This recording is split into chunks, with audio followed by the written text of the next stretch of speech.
I'm Erin Napier, and I just wrote a children's book called The Lantern House. And I'm Adam Trest, and I illustrated The Lantern Yes. House.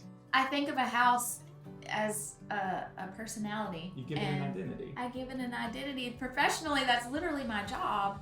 And so the houses that I have lived in my lifetime, I have extreme attachments to. My childhood home where I grew up, if my parents ever sell it, it will crush me.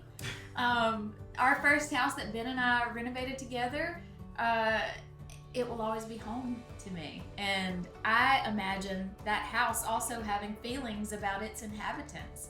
And that's where the story came from, thinking about what stories our homes could tell. Houses take care of us in that way, in the same way that the people in our family take care of us. And, you know, they look a certain way because we've put our wants and longings into these rooms, so then houses become like members of our family. That's what the Lantern House is. It's sort of an amalgamation of all the houses I've ever lived in. That was where we sort of started, was thinking about our grandparents buying their first house. That was sort of the timeline of generations, I felt like, that we could start with. Yeah, we're familiar with that generation. Yeah.